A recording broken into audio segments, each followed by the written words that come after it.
Hong Kong's chief executive John Lee has unveiled plans to ease the housing crisis and boost the economy in his third policy address as leader of the city. Mr. Lee focusing on what he called an issue of great public concern, and that's providing affordable housing. The latest measures aim to provide an easier path to subsidised housing for those under the age of 40. Other policies announced are intended to bolster Hong Kong's position as a global hub and improve livelihoods in line with priorities set by the central government in Beijing. 我哋必須抓緊機遇，自強不息。憑住香港我哋所有人嘅智慧同埋經驗，善拼敢贏嘅精神，必能夠愈強越強，再創高峰。我有信心。喺我哋改革創新共同努力下，社會嘅經濟會發展得更蓬勃，市民會生活得更豐盛，香港嘅未來一定會更美好。And for more CNA's May Wong joins us from Hong Kong. May, John Lee focusing on affordable housing and livelihood. So these measures that we are seeing, how are they going to be working to transform what we see in Hong Kong society?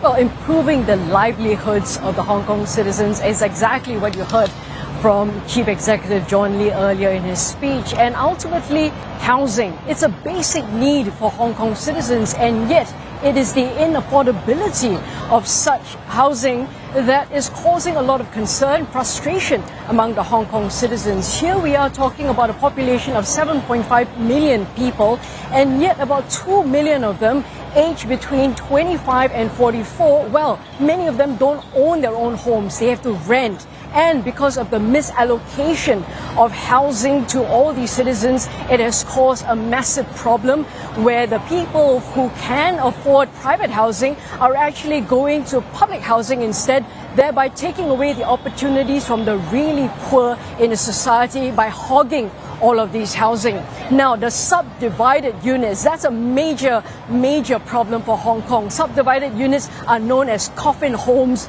known as cage homes in Hong Kong, where you have one flat, for example, being divided into many different units, and one particular space, just to give you a perspective, is only the size of smaller than a parking lot. So just imagine, you have people crammed into this particular area all to survive because they cannot afford rental.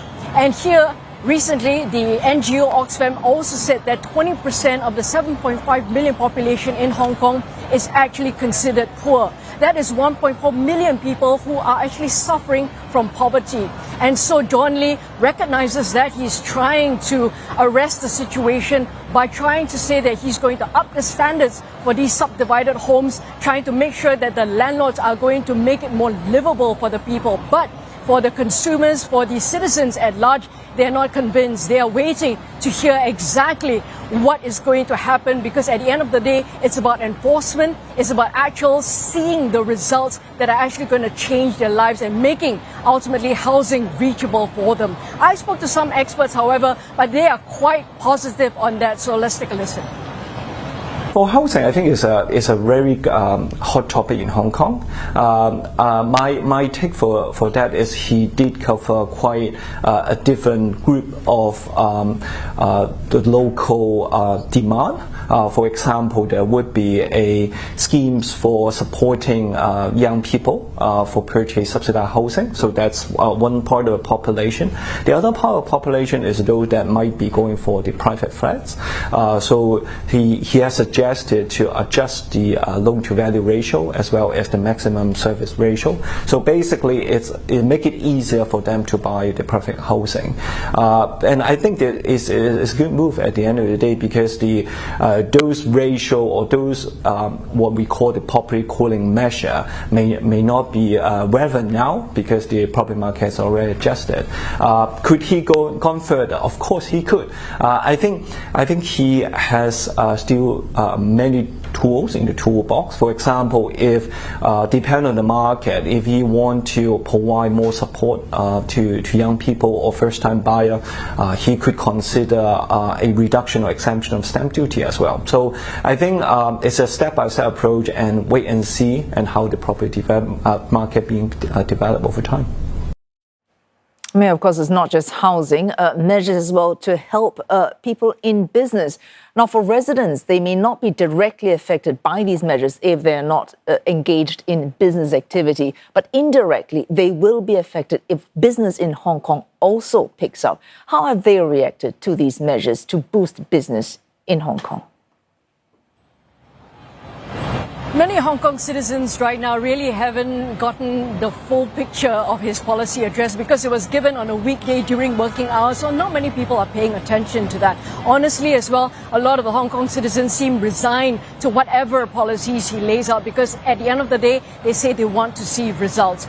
Obviously, the whole point in his speech is about the economy. The whole aim is to boost the economy, and like you said, if the economy improves, then there's going to be a ripple effect on the various sectors and indirectly also helping the people at large. But the people say that at the end of the day, you have China, who is also the big hinterland for Hong Kong, and whatever China does or the positive improvements in China then will be related to Hong Kong. Hong Kong is trying its best to really make itself different, to make itself the connector to the rest of the world, and asking people to come and invest here in Hong Kong so that they can use Hong Kong to enter the China market, and vice versa for Chinese companies to be based in Hong Kong so that they can reach out to the international market.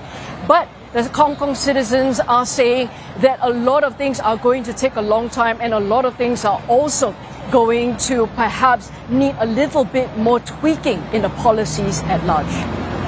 Oh, thanks for that. I think this just depends on the mainland China's economy. Yeah, we are together. If the economy of the mainland China does not improve, then I think it's difficult for Hong Kong to have any actual improvement. 一半一半啦，因為人才外流咯，但係同時間又引入外邊嗰啲人才入嚟啦，咁即係恢復經濟係需要有頭腦噶嘛，有即係靈活嘅頭腦噶嘛，一半一半就係睇下嗰個可唔可以 replace 翻去咗外國移居外國嗰啲人才咯。Chief Executive John Lee gave very broad strokes for the policies and measures, but over the next couple of days and the week ahead, you can already expect a lot of news conferences by the various departments and bureaus to unveil specific details involving each and every policy. And thank you for that. CNA's Wong reporting from Hong Kong there.